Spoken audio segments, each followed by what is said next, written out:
जब देश की सेना को पहाड़ी और ठंडे इलाकों में तैनात किया जाता है तो वहां पर उनको सरकार शेल्टर्स प्रोवाइड करवाती है।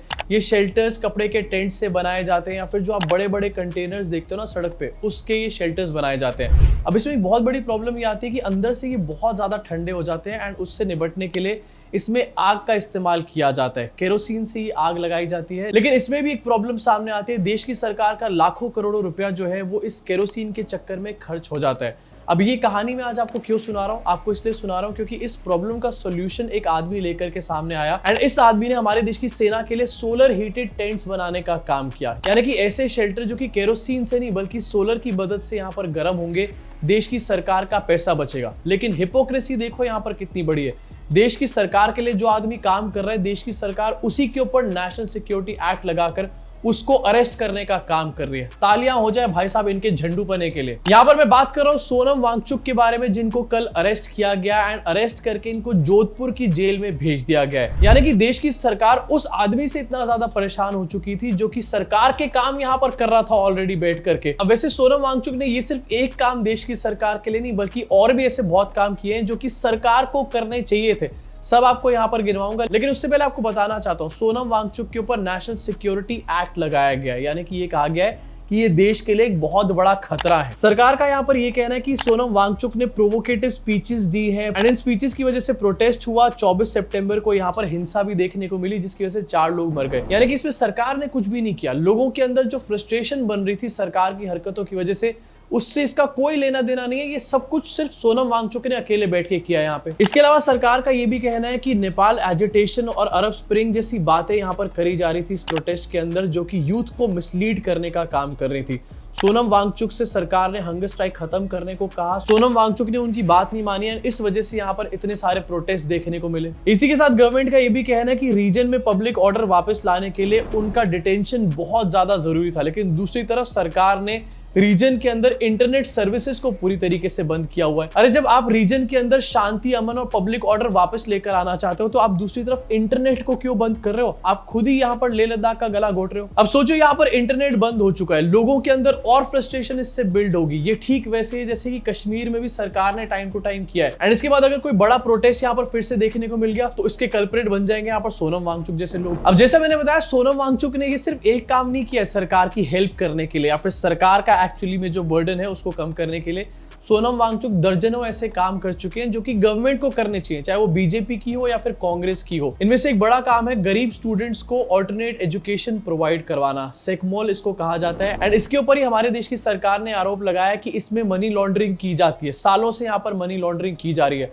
अगर सालों से मनी लॉन्ड्रिंग की जा रही है, एफसीआरए का यहाँ पर लाइसेंस कैंसिल कर दिया गया कल, तो इतने सालों से इसके ऊपर कार्रवाई क्यों नहीं करी जा रही थी? 11 साल से मोदी सरकार है एंड ये जो सेकमॉल है ये 1-2 साल पहले नहीं बल्कि 1988 से बना हुआ है। 1988 से यहाँ पर गरीब लोगों को एजुकेशन प्रोवाइड कराई जाती है। लेकिन अब सरकार को एकदम से रियलाइज हुआ है कि इसमें तो भैया मनी लॉन्ड्रिंग हो रही है कुछ ना कुछ। अभी सब कुछ एक्चुअली एकदम से क्यों रियलाइज हो रहा है और क्यों इस टाइम पर सोनम वांगचुक के प्रोटेस्ट से भी प्रॉब्लम हो रही है, ये सब कुछ आगे चल के आपको दिखाऊंगा। सोनम वांगचुक ने यहाँ पर खुद बताया, लेकिन उससे पहले कुछ और बहुत इंपॉर्टेंट चीजें हैं। आइस स्तूपा यहाँ पर सोनम वांगचुक ने बनाया जो कि फार्मर्स को वाटर प्रोवाइड करने का काम करता है। फिर से वो काम जो सरकार को करना चाहिए सोनम वांगचुक यहाँ पर कर रहे हैं, लेकिन ना भैया एनएसए लगाऊंगा इनके ऊपर। इसके अलावा ऑपरेशन न्यू होप, जहां पर गवर्नमेंट, सिविल सोसाइटी और विलेजर्स की एक पार्टनरशिप से पुराने स्कूल को मॉडर्नाइज करने का यहाँ पर काम किया जाता है। ये भी एक्चुअली सरकार का होल एंड सोल काम होना चाहिए, लेकिन यहाँ पर भी सोनम वांगचुक सरकार की हेल्प करने का काम कर रहे हैं। एंड इसके अलावा हमने कई बार देखा है कि सोनम वांगचुक यहाँ पर क्लाइमेट चेंज और एनवायरमेंट के बारे में बात करते रहते हैं। इनफैक्ट उन्होंने जो कैंपसेस भी बना रखे हैं बच्चों को पढ़ाने के लिए, वो भी इको फ्रेंडली कैंपसेस है। सोचो किस किस लेवल पर हमारे देश का यहाँ पर ध्यान रखा जा रहा है, लेकिन देश की सरकार इन्हीं के ऊपर एनएसए लगाकर इनको जेल में डालने का काम कर रही है। अब देखो प्रोटेस्ट क्या है ये आप अच्छी तरीके से जानते हो, फिर से आपको एक बार बता देता हूँ। यहाँ पर फुल स्टेटहुड की मांग करी जा रही है लद्दाख के लिए एंड इसके अलावा यहाँ पर 6 शेड्यूल की मांग करी जा रही है। एंड ये दोनों चीजें ऐसी हैं जिसके बारे में बीजेपी ऑलरेडी प्रॉमिस कर चुकी है। मोदी जी के प्रॉमिस उनको वापस याद दिलाए जा रहे हैं एंड इसके लिए प्रोटेस्ट हो रहा है। अब ये प्रोटेस्ट कोई आजकल शुरू नहीं हुआ, पिछले 6 साल से ये प्रोटेस्ट चल रहा है। लेकिन आज इसके बारे में ज्यादा बात इसलिए हो रही है क्योंकि अगले महीने लद्दाख हिल काउंसिल का इलेक्शन है। समझ रहे हो आप, इलेक्शन है एंड जब इलेक्शन होता है तभी बीजेपी कितनी ज्यादा एक्टिव हो जाती है, तो आपको अच्छे तरीके से पता है। Now let me tell you why they're doing all this. Why now? Why not in the last 6 years?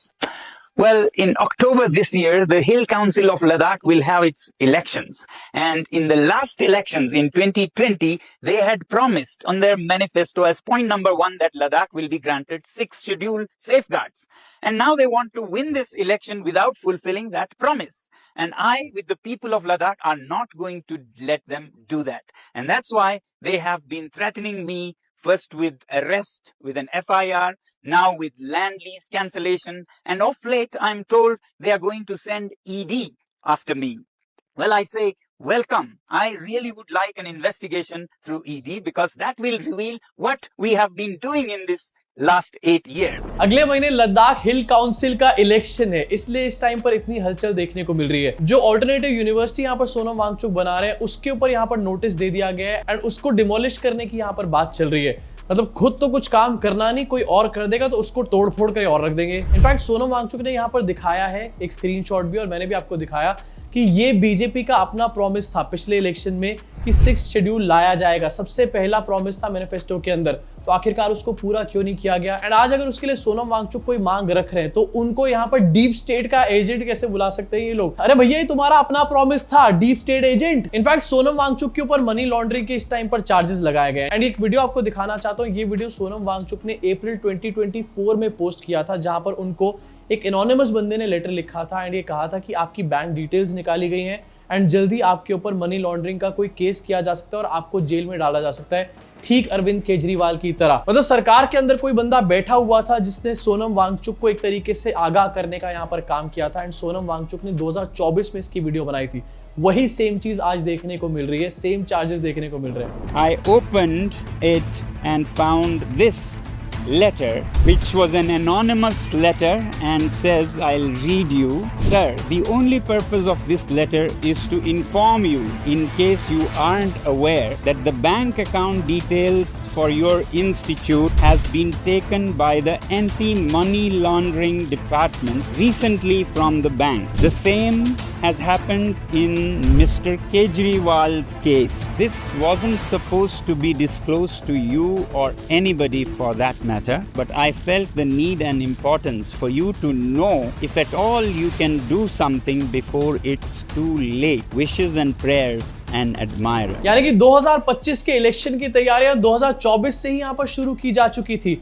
काफी ज्यादा एडवांस है बीजेपी के लोग। सोनम वांगचुक को deep state agent, Chinese agent बुलाया जा रहा है। इसके अलावा ये भी कहा जा रहा है कि सोनम वांगचुक तो एक्चुअली यूनियन टेरिटरी की मांग कर रहे थे, फुल स्टेटहुड की पहले मांग कर ही नहीं रहे थे। एक ट्वीट यहाँ पर दिखाया जा रहा है सोनम वांगचुक का, जहां पर सोनम वांगचुक थैंक यू बोल रहे हैं प्राइम मिनिस्टर नरेंद्र मोदी को। एंड ये थैंक यू इसलिए बोल रहे हैं क्योंकि यहाँ पर मोदी जी ने 5 अगस्त 2019 को आर्टिकल 370 को एब्रोगेट किया था एंड इसके बाद लद्दाख को एक यूनियन टेरिटरी का स्टेटस दे दिया गया था। इसको लेकर के ही थैंक यू बोला जा रहा है कि यूनियन टेरिटरी आपने बना दिया है काफी सालों बाद, 30 इयर्स की मांग के बाद, उसके लिए थैंक यू। अब यहाँ पर थैंक यू तो बोला जा रहा है यूनियन टेरिटरी बनाने के लिए, लेकिन इसके बाद से फुल स्टेटहुड की मांग बार बार निकल करके सामने आई है। और ये सोनम वांगचुक की मांग नहीं है, ये वहां की जनता की मांग है। अब अगर वहां की जनता को पहले यहाँ पर यूनियन टेरिटरी का स्टेटस चाहिए था और बाद में फुल स्टेटहुड चाहिए, तो क्या इसकी वजह से वो एंटी नेशनल बन जाते हैं या फिर वो देश की सिक्योरिटी के लिए बहुत बड़ा खतरा बन जाते हैं? इसका लॉजिक कहीं पर आसपास नहीं है। लद्दाख की जनता यहाँ पर फुल स्टेटहुड की मांग कर रही है, लेकिन फुल स्टेट आएगी तो इंडिया के ही अंडर ना, इंडिया का ही तो पार्ट होने वाली है। लद्दाख की जनता को ये नहीं कह रही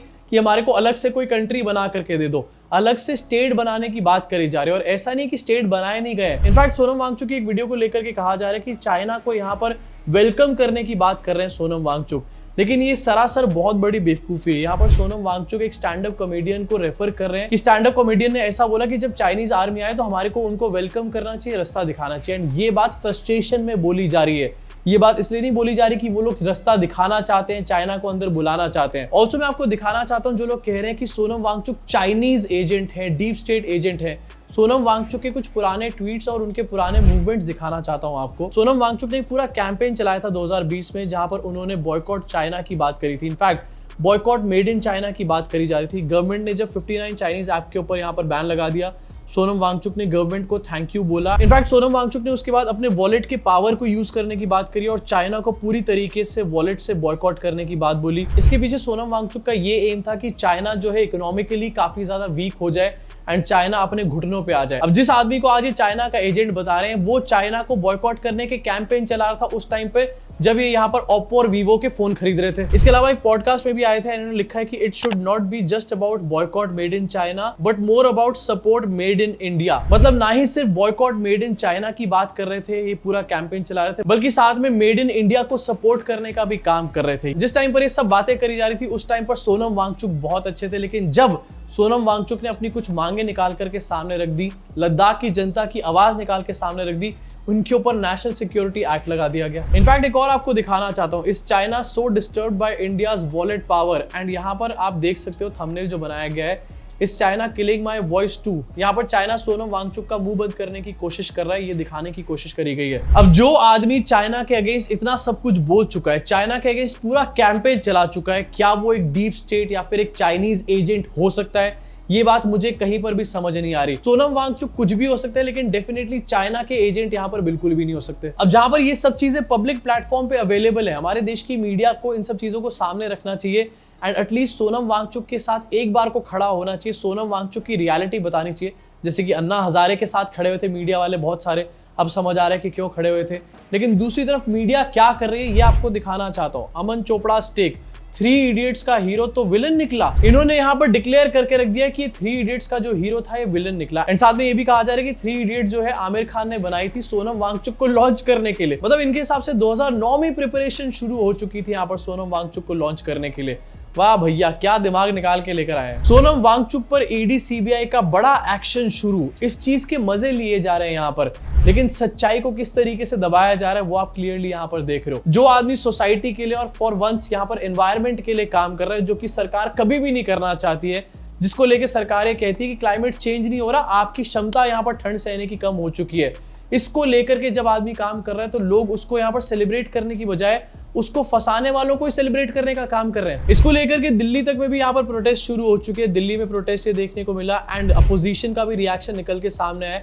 अरविंद केजरीवाल का ट्वीट, रावण का भी अंत हुआ था, कंस का भी अंत हुआ था, हिटलर और मुसोलिनी का भी अंत हुआ था, और आज उन सब लोगों को लोग नफरत करते हैं। इसके अलावा जयराम रमेश का ट्वीट एंड इसमें लिखा हुआ है कि the Indian National Congress condemns the arrest of noted environmentalist and educationist Sonam Wangchuk under the National Security Act. मतलब चाहे कोई भी पॉलिटिकल पार्टी हो, इस टाइम पर सोनम वांगचुक के अरेस्ट को कंडेम करने का ही काम कर रही है, सिवाय भारतीय जनता पार्टी के। सबको ये लगता है कि सोनम वांगचुक एनवायरमेंट के लिए अच्छा काम कर रहे हैं, देश के लिए अच्छा काम कर रहे हैं, लेकिन बीजेपी को ऐसा लगता है कि ये देश की सिक्योरिटी के लिए एक बहुत बड़ा खतरा बन चुके हैं। सोचो वो लोग जो देश में अलग अलग जगह दंगे करते हैं, अलग अलग जगह अशांति फैलाने का काम करते हैं एंड खुलेआम ऐसे भाषण देते हैं जिससे लोग प्रोवोक हो जाएं और आगे निकल करके दंगे भड़काएं, उनके ऊपर कभी भी एनएसए नहीं लगाया जाता है। इनफैक्ट अगर कभी किसी के ऊपर कोई एनएसए लगा हुआ था तो उन्होंने सरकार में आने के बाद अपने ऊपर से केसेस हटाने का यहाँ पर काम कर लिया। लेकिन दूसरी तरफ सरकार उनको यहाँ पर नेशनल सिक्योरिटी का थ्रेट मानती है, जो कि देश के लिए कुछ अच्छा काम करने की कोशिश कर रहे हैं। अब देखो, सोनम वांगचुक को अरेस्ट तो किया जा चुका है, लेकिन सरकार की ये एक बहुत बड़ी मिसकंसेप्शन है। ये प्रोटेस्ट सिर्फ सोनम वांगचुक का प्रोटेस्ट नहीं था, वहां की जनता के अंदर एक फ्रस्ट्रेशन बिल्डअप हो चुकी है एंड सोनम वांगचुक के अरेस्ट से वो फ्रस्ट्रेशन कम नहीं बल्कि और बढ़ने ही वाली है यहाँ पर। अब ये बढ़ी हुई फ्रस्ट्रेशन में हिल काउंसिल के इलेक्शन में क्या होगा ये आप अच्छे तरीके से समझ ही सकते हो, लेकिन सरकार को ये बातें समझ में नहीं आ रही। सरकार को ये सिर्फ दिखाई दे रहा है कि सोनम वांगचुक अगर बाहर रहा तो ये लोगों को एजुकेट करेगा, और एजुकेटेड लोग बीजेपी के लिए सबसे बड़ी प्रॉब्लम है। नॉर्मली देशों के लिए जाहिल गवार लोग बहुत बड़ी प्रॉब्लम होते हैं, लेकिन बीजेपी के लिए वही बहुत बड़ी एडवांटेज है भैया। ये इनके लिए सबसे बड़ा एसेट है, जाहिल गवार लोग। अब यहाँ पर सरकार का ये एक्शन तो पूरी तरीके से गलत है ही और इसको कंडेम किया जाना चाहिए, लेकिन देश की मीडिया एंड बहुत सारे सरकारी सपोर्टर्स जो है उनको ये बात समझनी चाहिए कि लद्दाख के लोग अपनी जेन्युइन मांगों को सामने रख रहे थे, पीसफुल तरीके से अपनी मांगों को सामने रख रहे थे एंड बीजेपी ने ही ये प्रोमिसेस करे थे जिनको वापस यहाँ पर याद दिलाने का काम कर रहे थे। इसमें कोई भी गलत बात नहीं है। आज जो ये पूरा नैरेटिव सेट किया जा रहा है ना गोदी मीडिया के जरिए एंड IT सेल के जरिए, इसमें प्लीज मत फंसो। हर बंदा जो सरकार से कोई मांग रखे वो किसी का एजेंट नहीं होता। नॉर्मली भी लोग अपनी मांग रख सकते हैं। आप इसको ऐसे तरीके से समझ के देख लो, अगर आप अपने घर के अंदर बैठे हो और आप अपने पापा से कोई चीज मांगने लग जाओ, तो क्या आपके पापा आपको पड़ोसी का एजेंट बताएंगे? आपकी मांगों को सुना जाएगा, आपकी बातों को समझा जाएगा, या फिर आपको सीधा ये कह दिया जाएगा तू तो पड़ोसी का बच्चा है। यही एग्जैक्टली हो रहा है इस टाइम पर हमारे देश के अंदर। कोई भी निकल कर आता है, अपनी कोई भी मांग रखता है, पीसफुल तरीके से मांग रखता है, उसको किसी का कोई एजेंट बता दिया जाता है, किसी और पार्टी का बंदा बता दिया जाता है, अर्बन नक्सल बता दिया जाता है। लेकिन ये चीज बहुत टाइम तक यहाँ पर चलने वाली नहीं है। देखो, ये नेचर का रूल होता है, जो भी चीज नीचे जाती है वो ऊपर आती है एंड जो भी चीज ऊपर जाती है वो नीचे वापस जरूर आती है। अब इसको आप किसी के लिए भी रख लो, चाहे मोदी जी के लिए रख लो, राहुल गांधी के लिए रख लो, किसी भी समाज के लिए रख लो, किसी भी धर्म के लिए रख लो, ये सब के ऊपर एक तरीके से अप्लाई होती है। अब इस अरेस्ट के ऊपर आपका क्या सोचना है, नीचे कमेंट सेक्शन में अपनी भड़ास को यहाँ पर जरूर निकालना। एंड आपको क्या लगता है, क्या इस अरेस्ट के बाद ये मूवमेंट खत्म हो जाएगा, रुक जाएगा या फिर और बड़ा हो जाएगा, ये भी नीचे कमेंट सेक्शन में जरूर बताना। मैं आपसे मुलाकात करूंगा इस चैनल के अगले वीडियो में। और हाँ, जाते जाते आपको रिमाइंड कराना चाहता हूं, अगर सब्सक्राइब का बटन दबा के बेल आइकन नहीं दबाया तो किस चीज की वेट कर रहे हो? वेट कर रहे हो कि गोदी मीडिया और झूठ फैलाने का काम करे और ऐसी न्यूज और दब जाए? प्लीज दबाओ सब्सक्राइब का बटन।